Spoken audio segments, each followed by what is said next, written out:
Welcome to Cats and Rats Podcast, covering your Florida Panthers.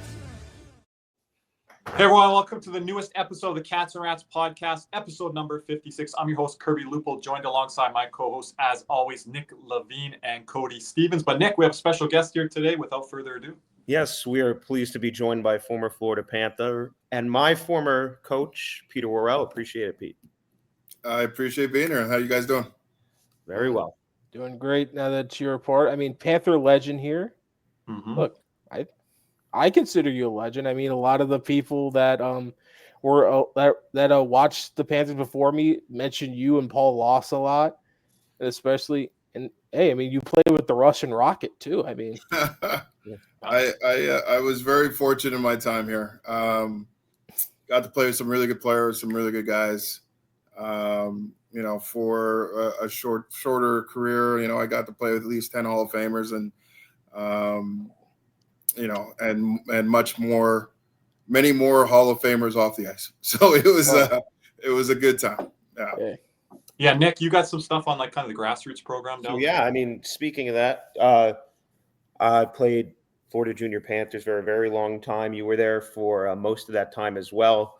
A lot of during we'll call them mid-years. We weren't very good. Kind of Tampa Bay was dominating everything. But I kind of just wanted to get your thoughts on the progression of what we've seen, just not over the last 5-6 years, but even last 8, 9, 10 years since guys like Barkov and Ekblad got here.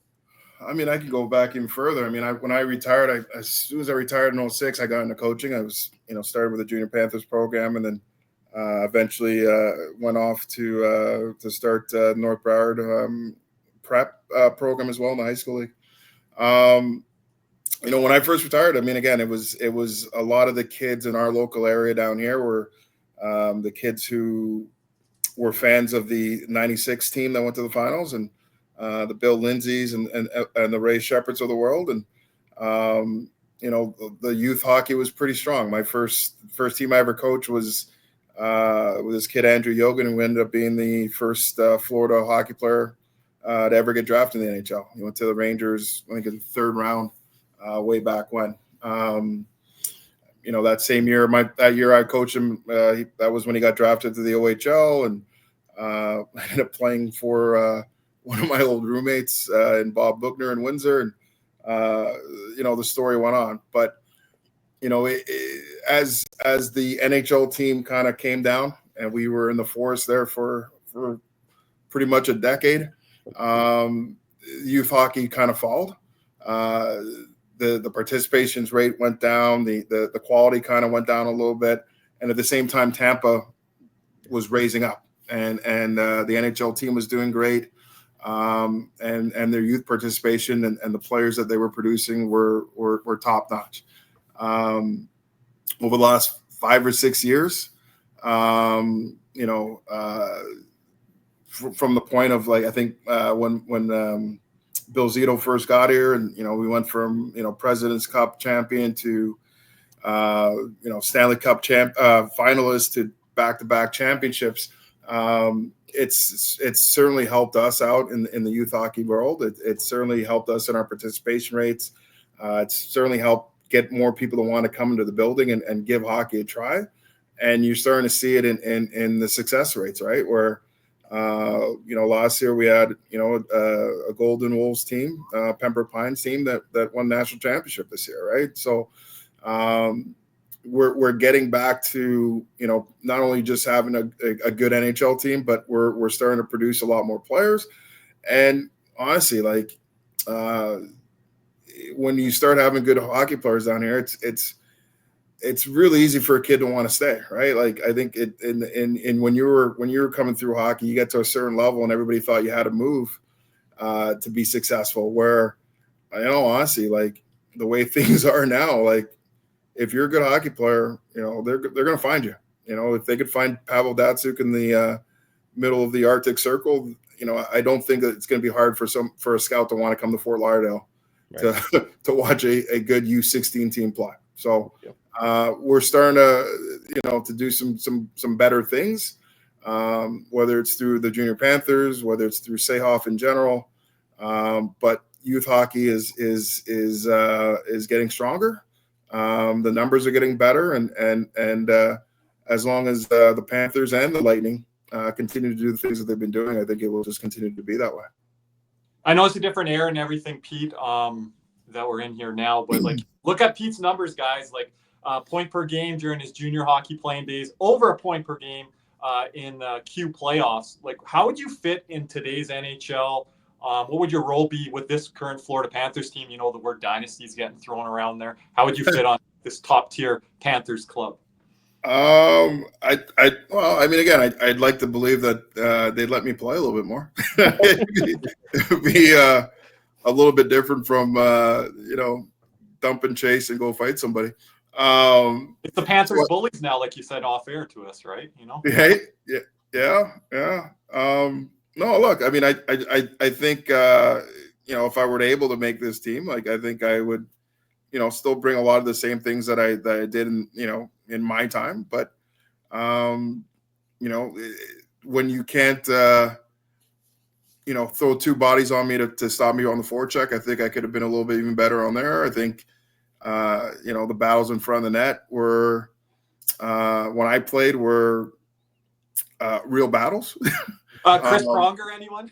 The prongers to the head. You got the goaltenders trying to give you the little sweep in between the legs. It was never fun going in front of the net back then. Who was a goalie that did that to you that you remember that you can all recall? of them? All of them. I mean, that was how the game was played, right? It was wood sticks too. It was a battle of inches back then, and you went in front of the net, you were risking your life, right? So I think just from that, like not having the amount of fear of going in the net today, I think you could have, maybe you'd have a little bit more success, but this is their time. I had my time. I enjoyed my time. It was great while it lasted, but I try not to play too many what ifs. Like I got what I was supposed. I always dreamed that if I could play one NHL game, I'd be the happiest man in the world. I have like 400. I'm good. Like no complaints on my end. Great way to look at it. Part of an exclusive club, and hey, listen, and just coming from me, because like I said, I started with Pembroke Pines. That's where I started when I was I think 9 years old, and growing up, I was one of the very few black hockey players around my area, and guys like you guys around your time, like you, Donald Brashear, Ray Emery, and then you got further along, you got into more now to Joel Ward, one of the more underrated clutch guys in the playoffs, Wayne Simmons, one of the bigger tough guys of the 2010s, and now you're seeing it all come to life. Now you have Quentin Byfield, Anthony Duclair, and you see the growth of that back in the day when there was very few of you. How much pride did you take in being one of the very few black NHL players? Quite a bit. Yeah, I mean, I had two identities. I was a black man and I was a hockey player. So I mean, those were never exclusive things. Those were who I was, right? So, it was something that I took some pride in it for sure.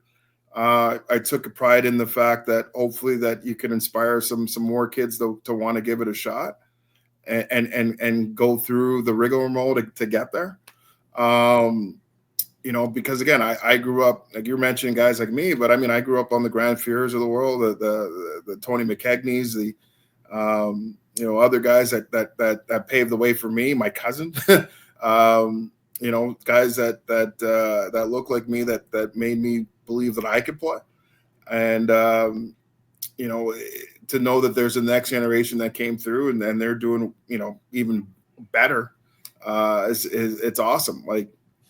I think when I got in the league, I think most every black guy other than Anson Carter was either a goaltender or a tough guy, right? That's a name I forgot. Anson, he was a good player, right? So I mean, we but it was segmented in a certain way.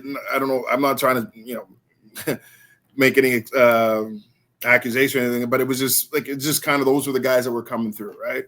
And now to see, there's top defensemen, there's some great, offensive guys. There's guys who play all different kinds of roles. The Joseph brothers, the Seth Jones and his brother. I mean, there's just, you say Byfield. I can go up and down the list of guys who are just really good hockey players, right? And that's the first thing they got to really think about now. They just got to be hockey players. And the more people of color, whether they're Black, Asian, Native American, whatever stripe you are, the more that people are playing, the less that we have to even think about it. Like those guys can just be players, right? And that's the ultimate goal, I think, down the road. But while you're in it, we have a little bit of a responsibility to make sure that we're opening doors for the next class. Because again, I'd be damned if the door closed after me after all the things that Willie O'Ree went through, right? So I mean, it's those guys that were playing before my time went through hell and high water to make it easier for me, and the Joe Zaraks of the world, the Jean-Luc Grandpierres of the world, the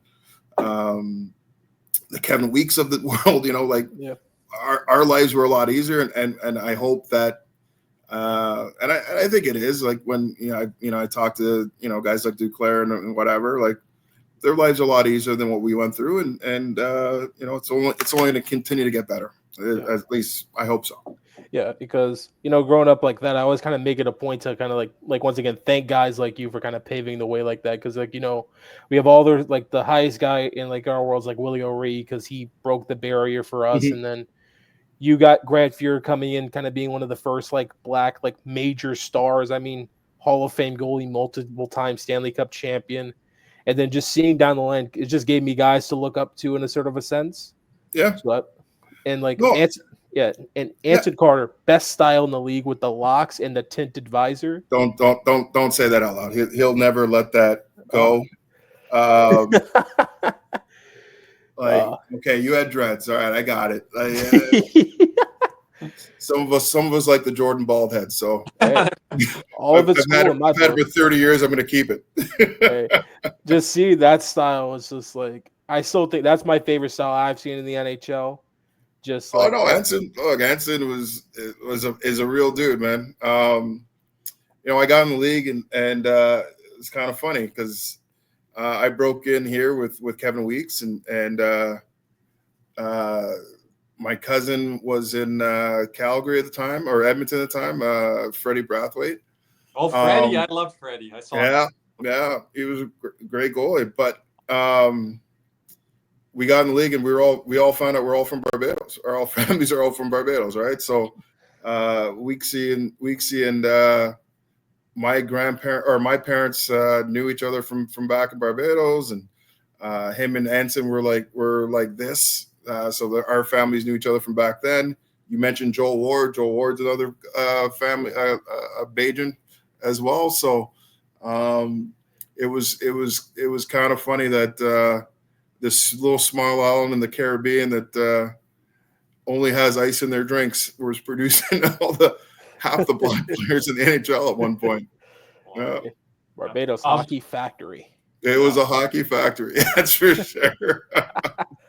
I know we talked off air a little bit here with Nick, you being former coach of his. What is like the common misconception, Pete? I'm from Western Canada. You growing up out east in Eastern Canada there. I would see the Max Midget tournament every year come up to Calgary here. You see Sidney Crosby. You see all the stars from Sweden and Russia.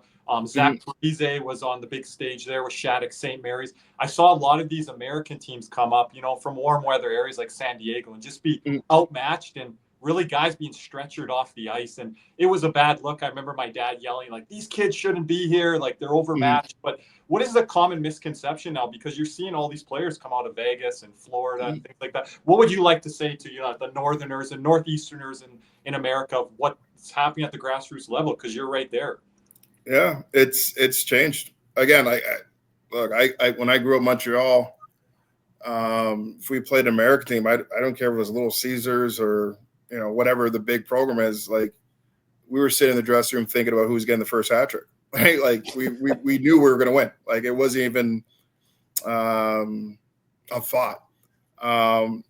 But again, things change, right? And the more, they get another generation, their hockey roots get stronger and the players get better and they're being taught more things, right? I think those early teams that you probably saw, those were probably the first kids that ever really played high level hockey. They didn't know what they were getting into. And it was eye-opening for them, right? And as you move forward, 10 years later, like, those guys go back and they start telling kids and they start coaching those kids and the expectations change. We've been here in South Florida for 30 years. Youth hockey's been going on for 30 years. Like I said, our first NHL guy was drafted 15, 16 years ago.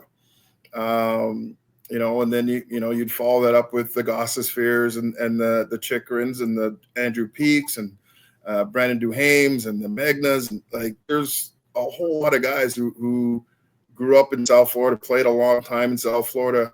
I'm not even mentioning the guys who went to like D1 colleges that graduated from high schools in Florida, right? So the level of play is a lot better than people expect. The level of training that the players are getting is a lot more than people expect, right? Like, growing up in Montreal, again, we practiced twice a week, an hour a week, and then we played in the games. And that was kind of it.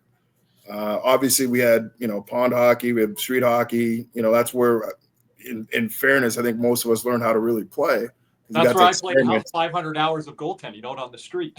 Yeah, no, I mean, but honestly, like that's where the real meat and potatoes of our games came, right? Because you got to experiment, have some fun.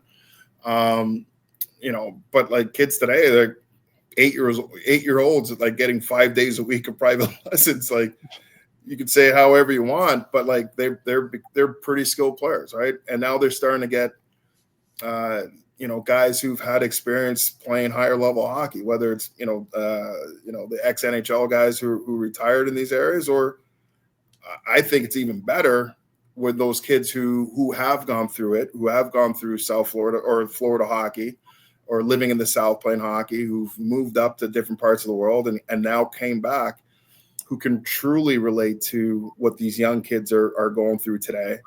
And really get a better connection and really try to teach them what it's like, right? So again, like when I said, like when I was playing, like we saw an American team, like we thought we were going to kill them by 20. I bring teams up all across the country and I feel confident every single time that we can compete and we can win, or we should win. And I think that's more the mentality that's coming out. Like there's good players in Florida. There's good players in North Carolina. There's no good players in Tennessee and all these different places, right? Arguably the best goal scorer in the world is from Phoenix, Arizona, captain of a Canadian hockey team, right? So all it ever was about, having the opportunities, and letting things develop. And we're at a point now where hockey's not just from Minnesota. It's not just from Massachusetts. Not just from Michigan in the United States, and then from the Canadian or a couple of the Canadian provinces. It's really is truly global. It's truly North America now. You know what? We have a tournament that we host in September. The Latin Cup, and I've seen some like great youth players from Mexico who like. If I could figure out how to get visas for them, I'd have them on our junior Panthers teams today. So always recruiting as a coach, Pete. Always recruiting, right? So I mean, there's again, if you just give people the opportunity and the tools, like they'll figure it out. And it's, I know as a Canadian, it hurts us sometimes because we're like, oh man, it used to be like 60% of us were Canadians, and now it's like only like 54. It's like, well, cool. That just means the rest of the world's catching up, and that means that we have to continue to get better over there as well. But I think it's cool that when you look at the Olympics in hockey, yeah, I mean obviously I'm always pulling for Canada, U.S. close second, but anybody can win that, right? Like Germany can win it. It's overseas this year, Pete, coming up in Italy. I think like a team like Finland has a good chance. No home ice. Shallow on the back end, but it's overseas. 100%. Anything can happen.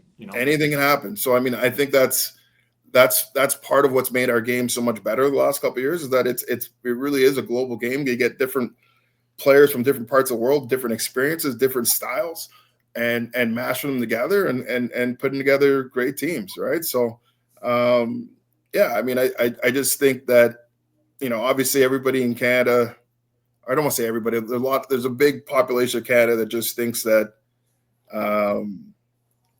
all these teams in the South, aren't as worthy. They haven't put through their time as much as and that's part of my language. That's bullshit. like these kids up here are working their tails off to be as good as anybody else, and they have as much passion as anybody else. It's just, again, their lives are different. They have, in Ottawa this time of year or in the winter, like, you play hockey or you freeze. Like, that's about all you got, right? Where, down here, those kids who are committed to hockey, but they can go to the beach. They can go play golf. They can play baseball, lacrosse. Like, there's other things that they can do in their lives. That's okay. I wanted to ask about that because you mentioned about other Sun Belt programs, like Arizona for a while, like obviously formerly the Coyotes. They've had a really good youth program there for a long time. Obviously, 100%. We mentioned Tampa, and then there's even programs throughout Florida, like Estero, Orlando, even down in Miami. Yeah. What, I guess, if any, like blueprints or lessons have you learned from like in Arizona, and like you see what they're doing Arizona State now? Have you learned or even implemented like to approach different methods?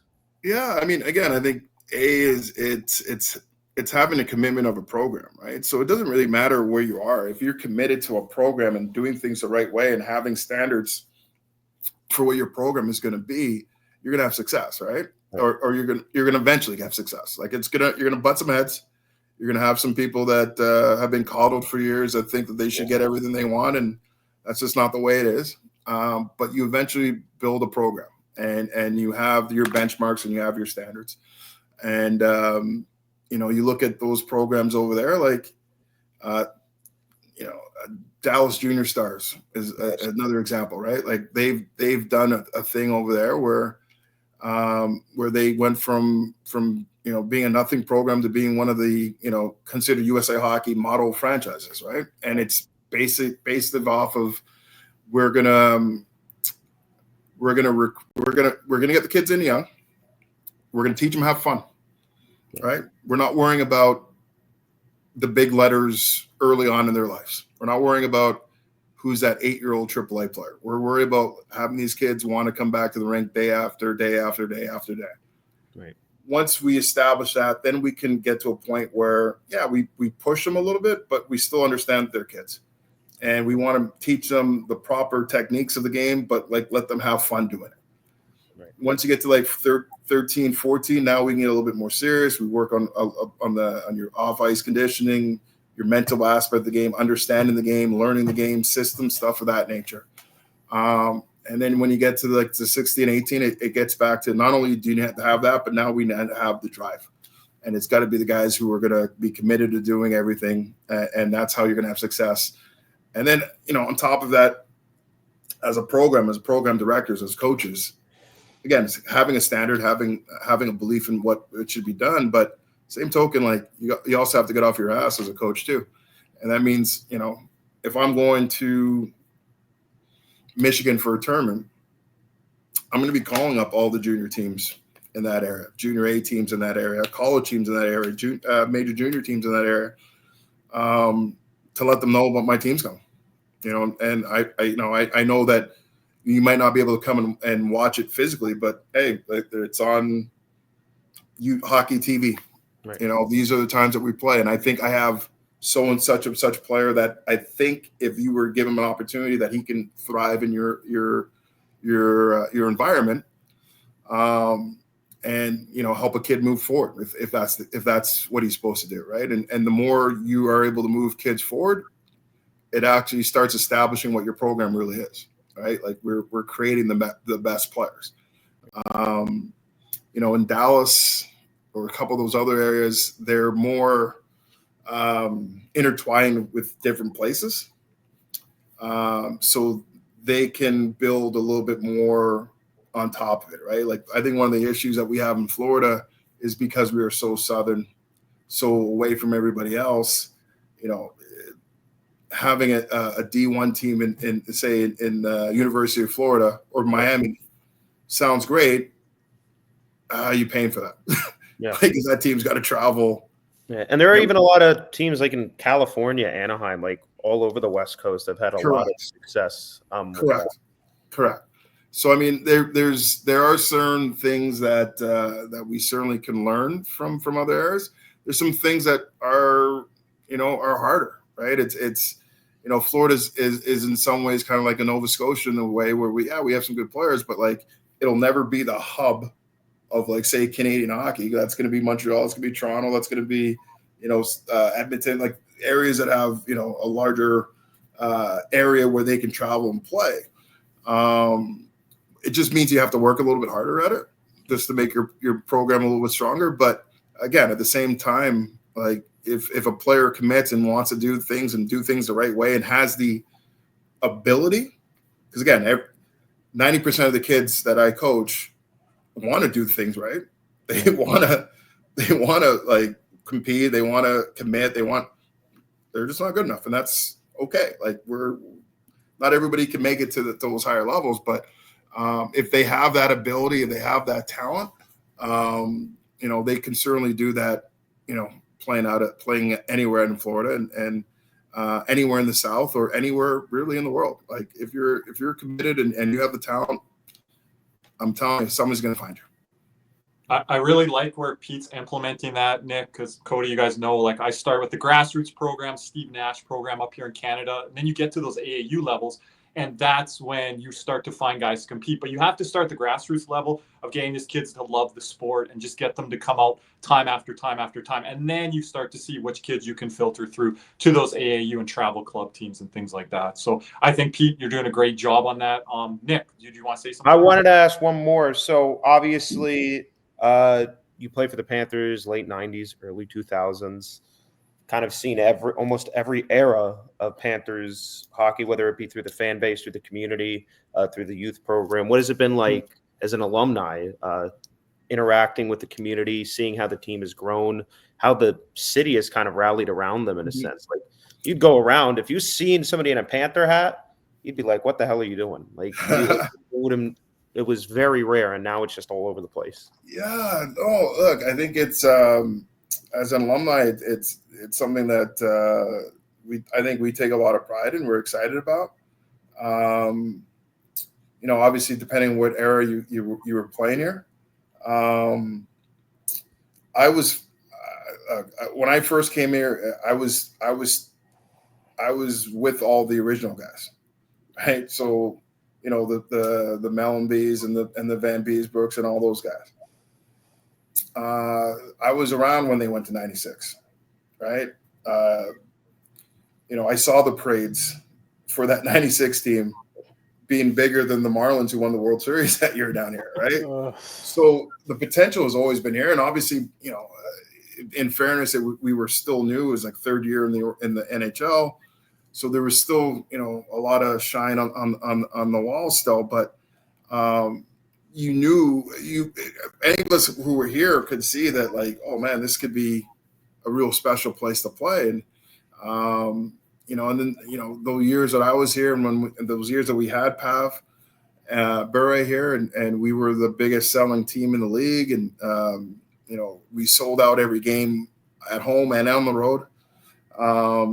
You knew that we did have something special, but again, things change. The league's cyclical, and we went downhill, and it hurt, and it was tough to watch for a lot of reasons, not just because the team wasn't successful on the ice, but I thought the sense of pride of wearing that shield was out the window as well, right? So it was tough for a while, but again,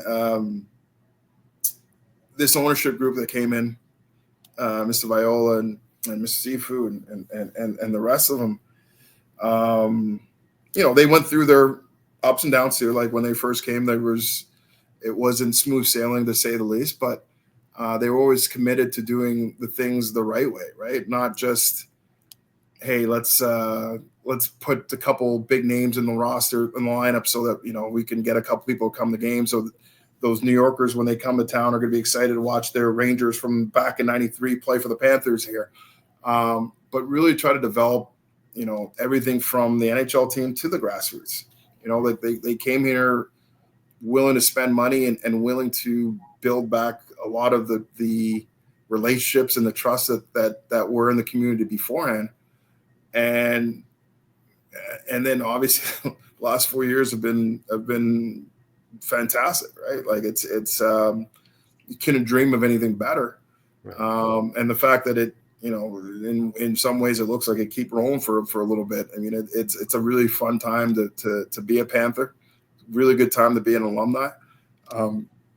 In my role, in my job, that's kind of what I am. Like I'm out here, out in these streets, man. I'm out in these streets trying to bring the game to more people and try to, get sticks in kids' hands and whether they want to dream of being in the next Matthew Tkachuk or Bobrovsky, the same token, if they just want to, just come watch games down the road or I'm good in math and maybe I can get a job as an accountant for the Panthers one day down the line, right? Like there's so many different paths that we can entwine ourselves into the community that we hadn't done for so long, that it's exciting to be able to be part of it now. I'm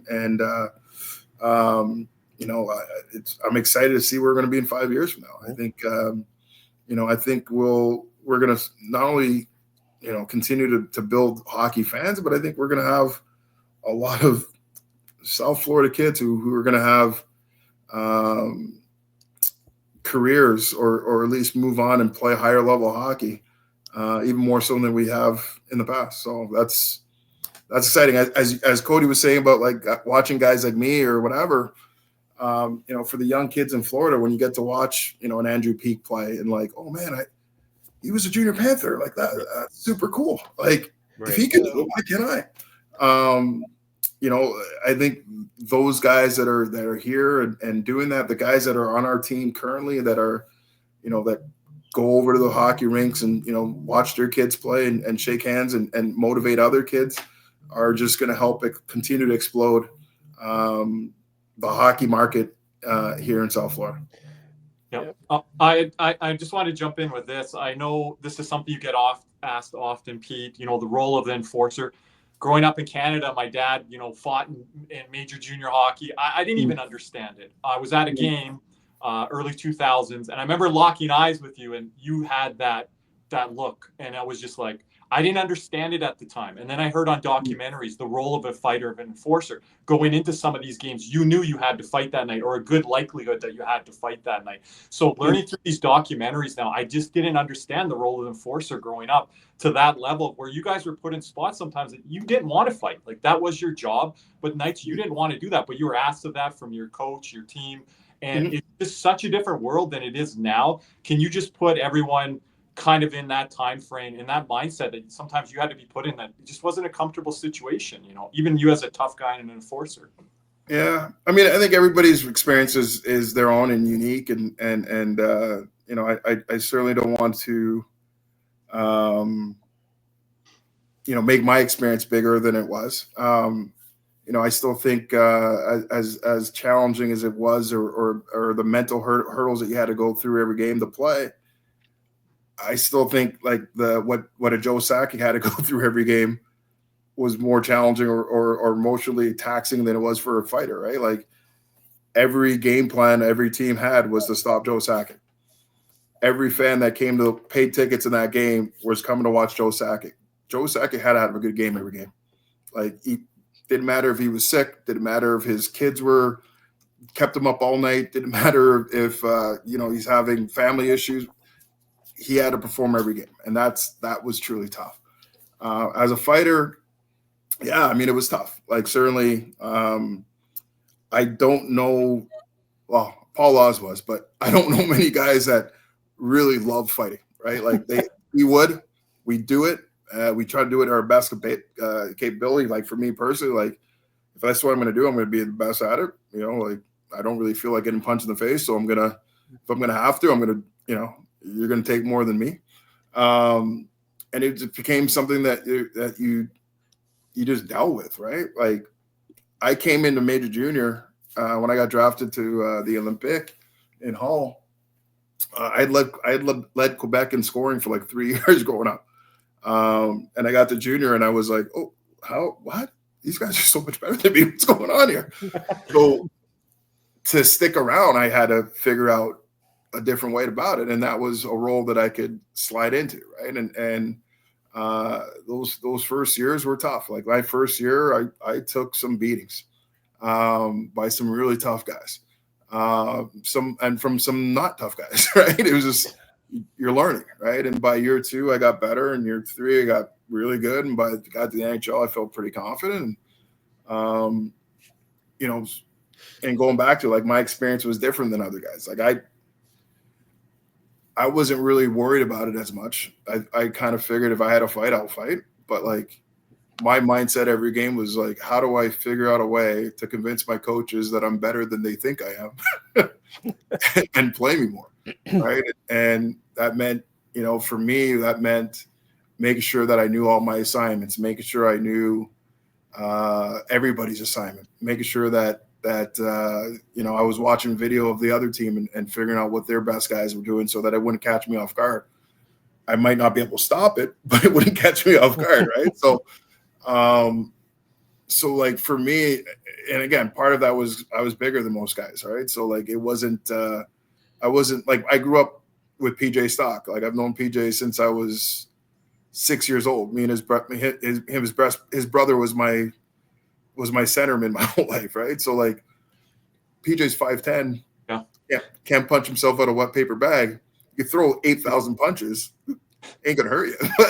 But like what he had to go through to do that when he was fighting guys at my size every single night, that's tough. Ryan Lomberg. Ryan Lomberg, right? You know, but I mean, I was 6'7". I mean, the only guy that was gonna be physically bigger than me was Chara. But like I felt pretty confident against everybody, pretty much. Like I didn't think, I'm not gonna sit here by say like I beat everybody or anything of that nature, but I rarely ever went in a game kind of worrying about it. Like if I could flip that switch pretty quick when it came to it.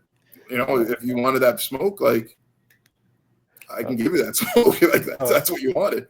But it wasn't. It honestly was never anything like night before. I was really worried about it.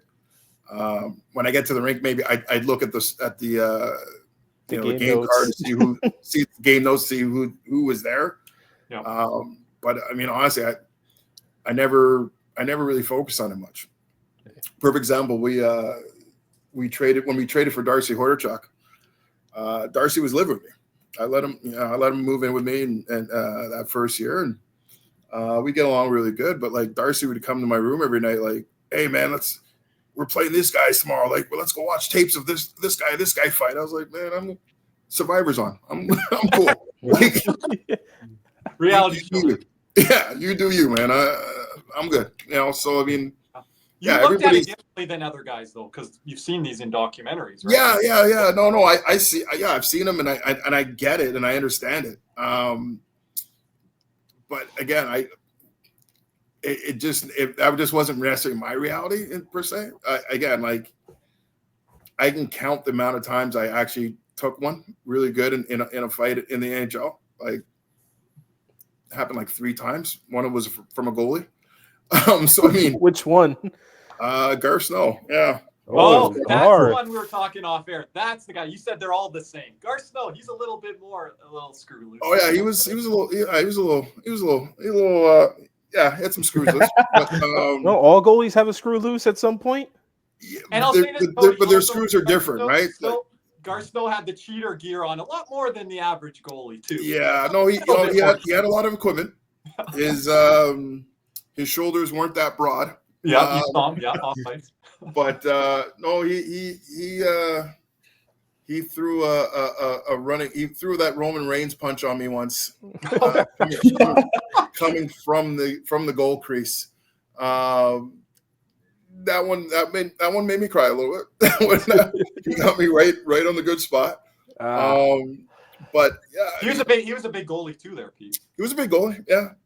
No, he was a really big goalie.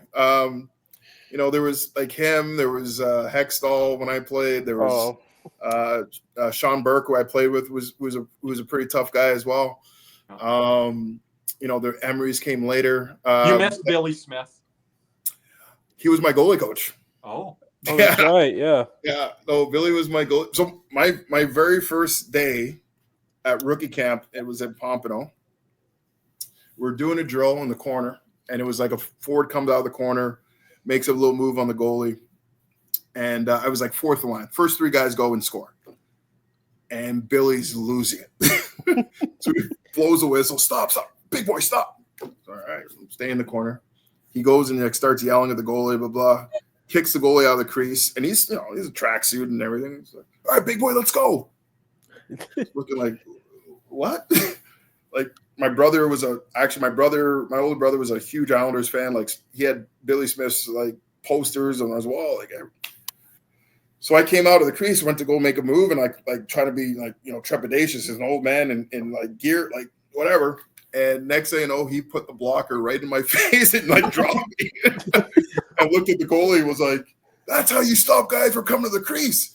And I remember laying on the ground like, I'm gonna have to punch Billy Smith in the face. This is on day one. But I take a deep breath, relax, and then he grabbed me up. He's like, don't worry about it, kid. I love you. And like, he ended up being like, he was one of my favorite coaches like my whole time. Like, we had a great relationship together, but it was like, you are nuts. Talk about Hollywood mimicking real life. Like, when you're talking about goalies and like Ray Emery, God rest his soul, biggest wire crosser when it came to goalies. Like, or Braden Holtby, man. I still remember watching that.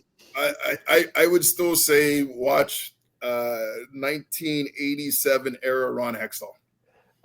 He probably was much worse. Like, I mean, he jumped Chris Chelios in a warm up. Another game, Chris Chelios was coming down the wing in the middle of the game to take a shot. He left his crease to jump him in the hash marks. He had his jersey off one game chasing a guy around. Oh yeah, no, his first 3 years in the league, the things that he was doing, like, and again, I was a kid watching it, like, so maybe that part of my perception, but I was like, this is the craziest SOB ever. Like, the two-hand slashes he put on you, like if you skated by his crease, like watch that 80s, I think it was 86 final, them and the Oilers, when Kent Nielsen skated by his crease, and you used to watch Hextall. I was like looking around like for 30 seconds, like somebody had tapped him earlier and he couldn't figure out who, and then just and he just like nodded and just went. It just popped in my head. He just goes to the official, goes, "Yeah, okay." That clip just popped in my head, and it's crazy is because like I know Hextall is a mild mannered GM, and I'm thinking at his core he's a I call him wire crossers. Yeah.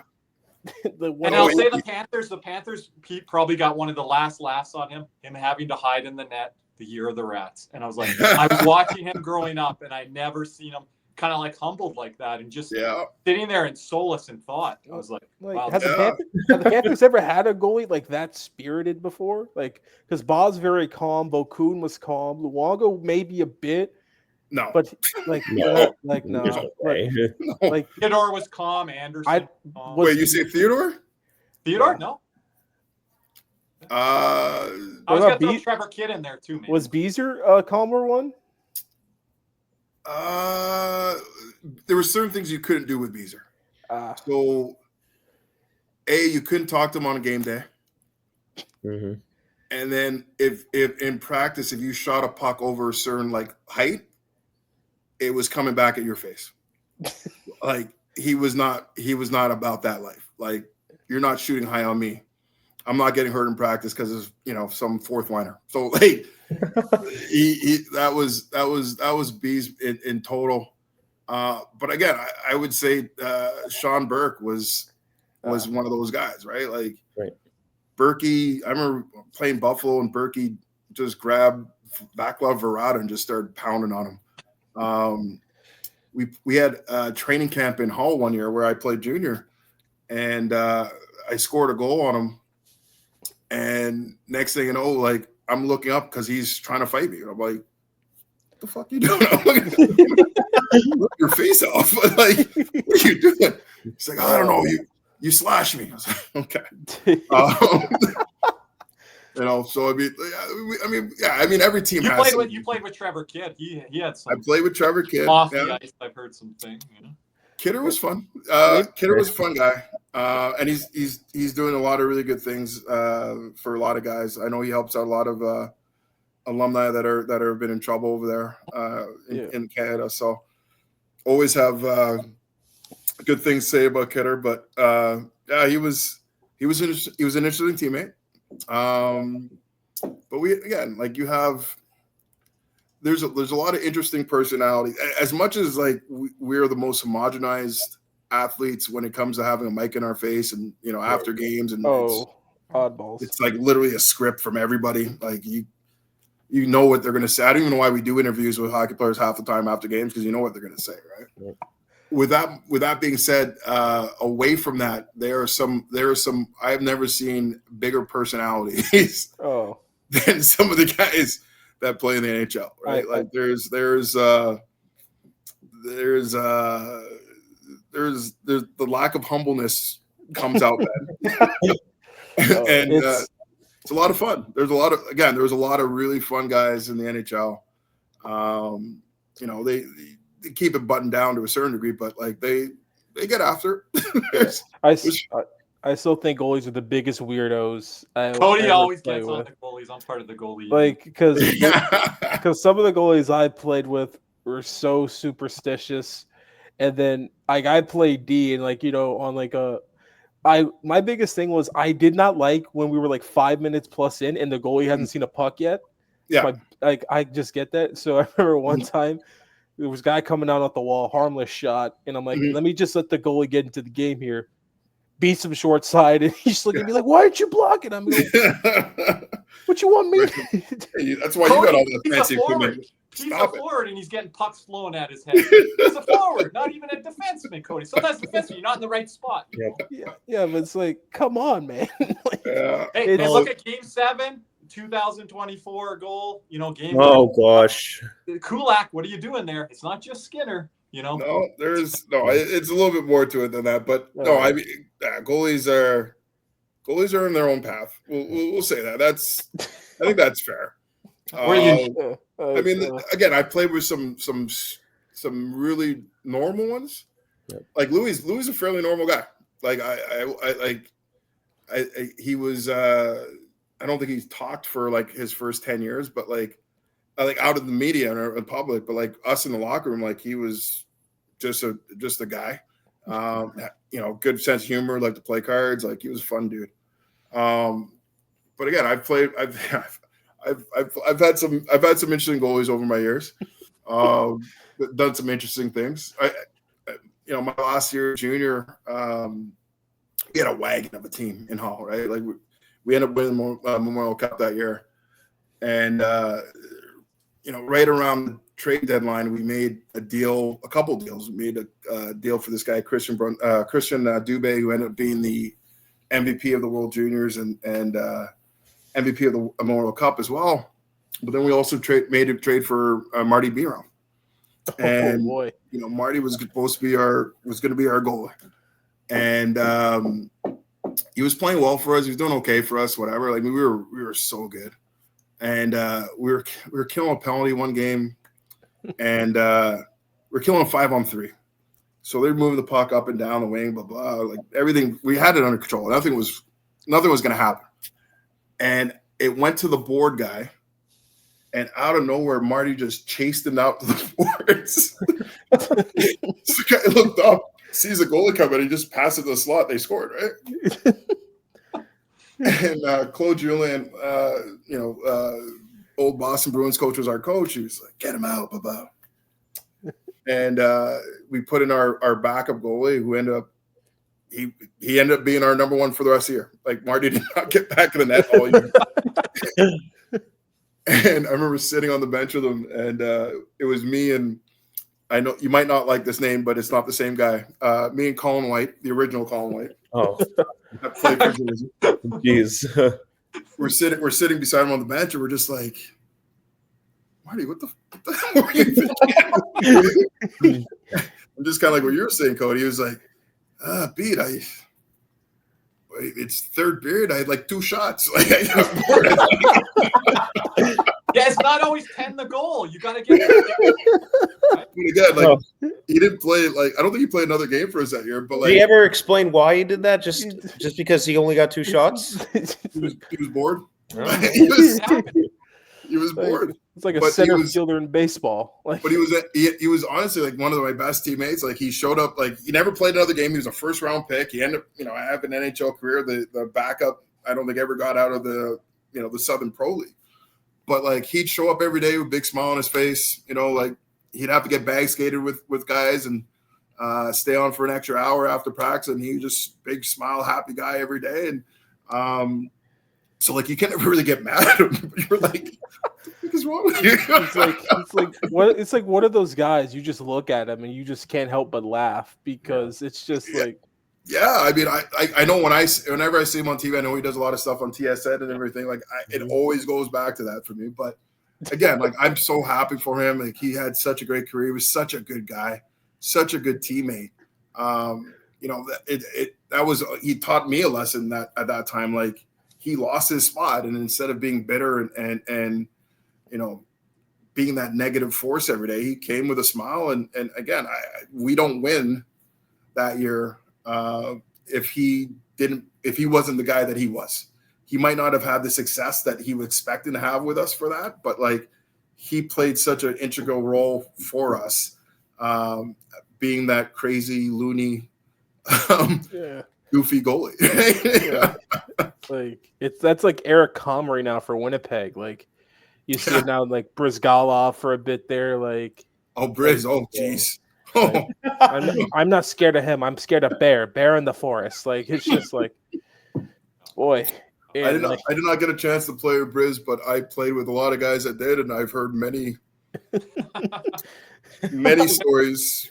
I was gonna say before all harmless. Like, they're all harmless. Like, there's nothing like you're like, again, it's not like you like any of those stories that you hear. Like, there's no hoodler stories. They're legal. I hope they're all legal. Yeah, they're all legal. They're not. It's not anything where you're like, oh, what a bad teammate or a bad guy. It was just like this. He's a goofy motherfucker. and sometimes, like, for teams, like, that's the greatest thing, because that makes everybody feel loose and free and come up like, we're just gonna have fun today, guys. Like it's fun to be in the rink. Let's see what Briz is gonna do today. Yeah.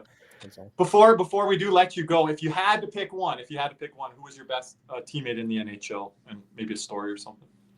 Oh, I couldn't pick one. Honestly, I had so many guys that were really good teammates. Again, Colin White was like my best friend.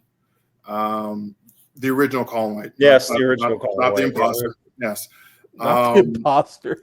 I shouldn't have said that, but no. Like, Pictou County, Nova Scotia, Colin White is one of my best friends.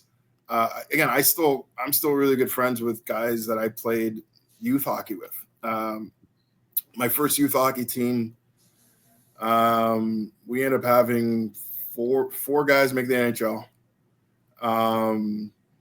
Myself, this guy Jason Doig with Winnipeg, and a couple other teams. PJ Stock I talked about, and then the last pick on our team that year was this guy Vinny LeCave. Okay, that guy. Yeah. I think he did okay. But we just, again, like, like I still talk to a lot of those guys like on a daily text chains. Here in Florida, like I was, Mark Parrish, Marcus Nielsen, Chris Wells, Kevin Weeks were really good friends of mine. Got to Colorado. Jimmy Cummins and Dan Hynode and Forsberg and there was a lot of. I was lucky. Even the years in Florida we weren't good, we had a lot of really good guys. Ray Whitney was a great guy. Was my neighbor. Steph Matteau would drive to the rink every day together. Kevin Adams, GM in Buffalo, was another guy we'd drive to the rink every day together. I think like most hockey players, we love the game. We loved the excitement. We love the first and the 15th every month. But what we really loved was just like the interactions you had with your teammates, right? Like it's never going to be the same, right? Like, seeing Adam Foote and Rob Blake ready to prank guys on a daily in Colorado was like, just those memories are just like make me smile and make me happy every single time. And again, there were so many guys that I played with that were. I'll put it this way: it's easier for me to say what guy did I play with that I thought was a piece of shit. Do you want to answer that one? Yeah. I know. I'll try to get Pete out of this one if he wants. I know where this is take two. We had some technical difficulties before, so I don't think this is in this one. No. So, Cody, do you want to ask the question to Pete about coaching Nick? Because we got to Are there any specific memories you have? Because when Nick talks about his career, he talks about the one tournament he had in North Carolina. I had a damn good trip in North Carolina. It was my last trip. He had like three apples or something. My final game. I was buzzing that trip. You did. You played really well. Thank you. You played really well that trip. Guys got hurt. Yeah. Availability, though. We talk about Nick about availability. That's key. Attaboy Jesper. No, I can make jokes about it, but I say this about every team that I ever coach, and I try to tell that to the players on the team, right? Like, if we're going to be successful, we're gonna win. It's not going to be one or two guys that are going to be why you win. Yeah. Every player on that team has that one point be the hero for your team, right? At one point of that season, like, you're going to have to step up and do something, right? And he's absolutely right. That tournament in North Carolina, he played great. He had a great weekend. Like, he did everything that we had wanted for him all year. Yeah, that was a rough year, but hey, Cody, that reminds us, right? Where's Nick tonight? Nick, that was an A+ performance. I don't know it's once every like 20 games, but it comes out sometimes. It was a great weekend. But look, we had a good team, we had some good players, and as coaches sometimes, in fairness to coaches, sometimes you get kind of stuck and you get stuck in a pattern. You just kind of keep rolling with the same things that you're doing all the time. And if you get out of that loop, you can kind of get lost sometimes. And as a coach, you're trying your best not to let that happen, but it's, human nature. But when those players are given that opportunity, it's for them to step up and show us that, Coach, you're wrong. Like, yeah. And I'm a man enough to admit that when it happens. And he did it that weekend. But we also played about 40 other games that year.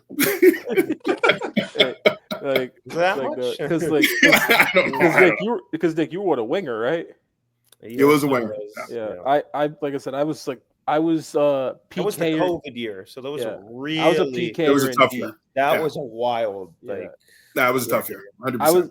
I was a D, but I was like the dirty work D, where I'm like, I have to play PK, and like I have like the most offensive-minded defensive partner I've ever had in my life, and it was put me in some of the worst situations ever. Like, I snapped on him one game because he turned it over like 3 times at the blue. and 2 of them were me coming onto the ice, and I had to deal with like a 2-on-1. Yeah. And those are the guys that never be like, "Hey man, sorry about that." They're like, "What happened? What you do?" Like, I'll never forget it. I look at him like, "What are you doing, dog?" Like, come on. Like, he goes, "Dog, I could have made that play." I'm like, and like I still. And you know what's funny? I texted him today, and I told him we were off on with you, and he was like, "No way!" Like, so one of my best friends, but like, I don't know. Like, I played D, and I scored on accident. Like Yeah. that's just my like. You throw it on net and just somehow went in. You didn't know you scored. He thinks it sounds like goes my on. NHL career. No, not that. Like I scored like maybe 4 goals in my career, and I played like 100, 175, 200 games. I only scored like 4 times. That's all right. No, but it was a lot of fun. You get to go all around the country with, teams would change from year to year, but the people you meet along the way, that's camaraderie stuff, it doesn't compare to anything. It's just but Nick, at the end of the day, that's what's more important, right? Like, realistically, to make it to the higher levels, like it's a lot of luck, it's a lot of hard work, sure, but it's a lottery, right? Yep. It's not less than 1% of players ever get that opportunity. So many people don't, and it's hockey's, for me personally, it's touched my life in so many ways. And that's my point. Like honestly, like it shouldn't be about how far you go as a player. It's not about like the results that you had. It's the experiences, right? It's the people that you meet. It's the things that you learn about yourself, how to deal with adversity, how to deal with a teammate that you don't like but you still got to play with, how to deal with a coach who's a pain in the ass that you still got to play hard for, right? Like there's so many experiences that we learned from this game that you should be able to take and transfer into other parts of your life if you paid attention, right? And to me, again, I have as much excitement when I see an ex-player who's a lawyer or who's a doctor or who's a teacher or even goes back into coaching as I do for the small percentage of guys that have actually gone on and played higher level hockey. Like, I'm proud of those guys, sure, because they get to live a dream. But what 99% of the guys I coached who are able to go back and to help the next generation of kids or help society, or just being good people, not being pieces of shit, not going to jail for the rest of life, right? Like keeping them, like, just things that they've learned some things from me that they were able to transfer into their real world. And, when I see them having success, that there's nothing that makes me feel happier when I see guys getting married, having kids, graduating college, like whatever little things, like, I try not to be too invasive. I want you guys to go on and continue to live your lives, but trust me, I'm watching and I'm really excited. For the vast majority of kids I've coached, because they've somehow become good people, even having to deal with me, right? So that's what's important. Yeah, that's my feelings as a coach too. I've talked to you guys, Nick, Cody, off air, when they come up to you at the bleachers. Hey, coach, how's it going? Just having those interactions, and some of those kids, they might have been in your doghouse, Pete, but they come up later and they hug you and like, I was a little bit of a shithead, or hey, you may not have seen me how I was then, and then I improved later. Yeah. And those are some of the relationships you even build later, and you wonder as a coach, you're like, I didn't really give this guy the chance, or he wasn't the player that he did become later on, and things like that. But I think it's just like in anything in life, like everybody comes at things differently at a different time and whatnot, right? And what I would teach one kid is not necessarily anything different than I taught another kid. It's just maybe when I taught it at that kid at 14, he was able to master it then, and the other kid needed time to understand what I was trying to explain, right? And I remember when I got into coaching, one of the first things I ever did was like literally call like 90% of my coaches, not all of them, because some of them were pieces of shit, but 90% of them, like, I had to call and be like, man, I was an idiot. Like, I wish I had listened a little bit earlier, or didn't have to butt heads so much to figure it out. But like, everything you taught me was right. So, I mean, like I said, everybody comes to the water in different ways and at different times. And, the only thing I can try to do is try to be consistent in my messaging. And understand that nothing's personal. And, I'm trying to teach some kids some lessons, and sometimes it's going to be with sugar, sometimes it's going to be with vinegar, but at the end of the day, it's going to be consistent. And it's only because I care about them. Like, if I don't care about you, like, do what you want, man. Like, go ahead.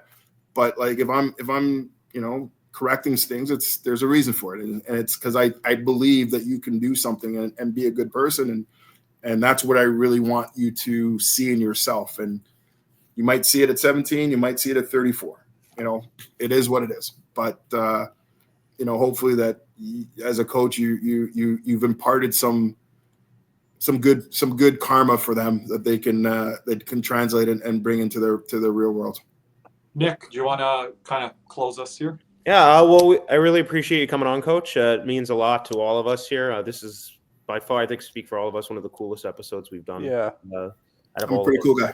Yeah. So we appreciate you coming on. And any things coming up for the youth hockey, where can people find you on social media? Yeah, I mean, I have social media. I don't know any of my handles, but I think Hockey Director, I think is my Instagram one. Yeah, I mean, just this upcoming season's coming up. Junior Panthers, hopefully, are going to get back to be a dominating program again. Doing a lot of work with Sayhoff, so I'm also vice president of Sayhoff, so I do a lot of stuff with the Alliance and the Tier 1 programming. But again, in my role now, like all the beginning stuff is what's important, right? So whether it's learn to plays that we do at all the rinks in the city, ball hockey events that we do, camps and clinics that we do with that.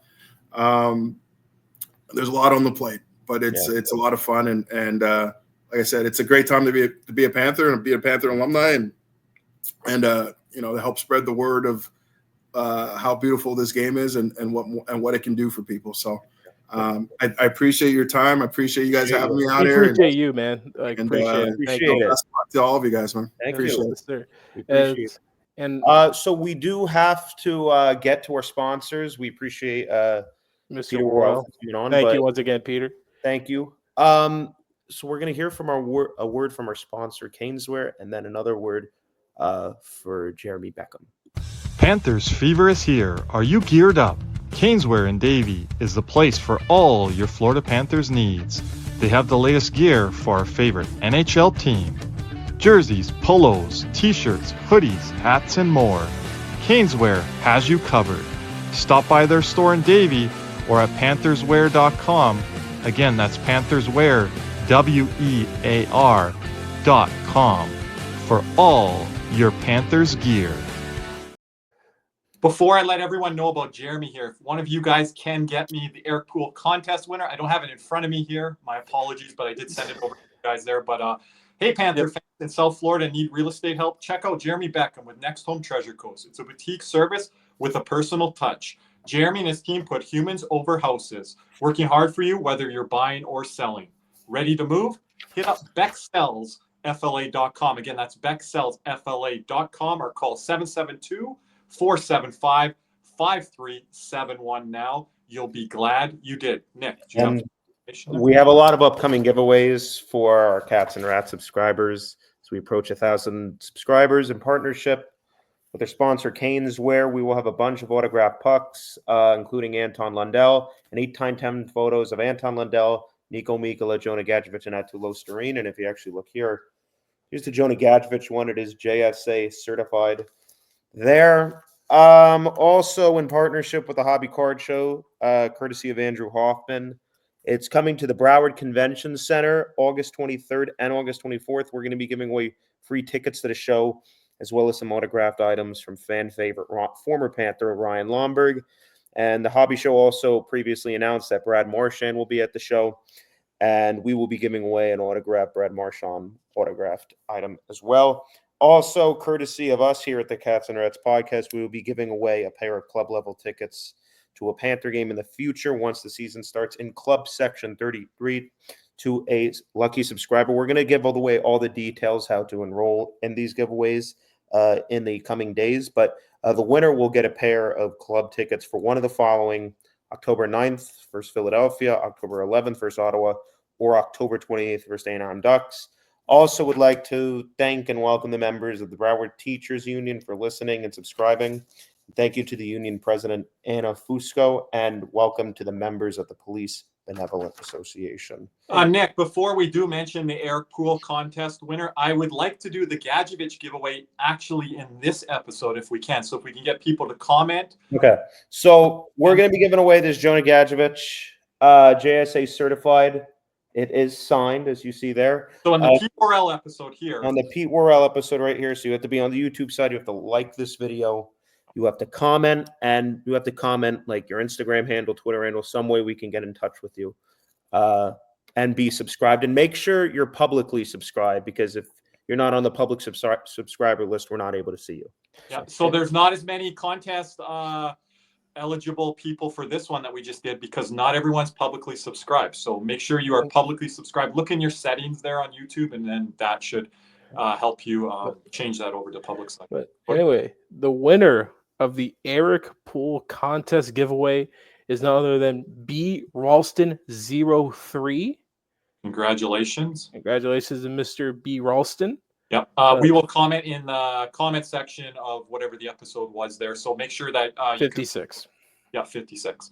Make sure he can reach out to us. Also comment here that he won as well. So yeah. All right. But anything else, boys? I mean, haven't been on in 2 weeks, but everything we've said has been in the live streams as we are on our YouTube channel. Yeah, we're doing our ranking shows. If you have not subscribed to us on the YouTube channel side, we did the goalie rankings, we did the defense rankings, we did the center rankings. Upcoming will be the winger rankings. We do have a scheduled community member guest to join us for that. I think that one's going to be the least controversial one, because I think all of us are kind of in line with wingers. Yeah, I don't know if there's huge debates there. I think there will be for our FSU trash can nomination wingers, because there is some guys that will definitely be putting in that trash can there. and have some fun debates on that. But Nick, you're going to be joining us for that one, I hope. So I will be there. Yeah. Okay. Next thinking this podcast is like his youth career. Game off, game on. No. But anyway. And we have more scheduled guests ahead on the CatsNRatsPodcast podcast. Yep. So we're waiting to hear back from a couple. But once again, thanks for everybody for watching. Please like and subscribe if you like the video. Please comment down below. Once again, comment on the contest. Be publicly subscribed. Go to your YouTube settings to check out to see if you are public or private. And as we sign off here, for me, Nick, and Kirby, and as always, let's go Cats. What's up, Cats and Rats fans? If you enjoyed that video, be sure to hit the like and subscribe button before you head out. If you're listening to us on Apple and Spotify, make sure you leave us a 5-star review. And just like always, let's go Cats.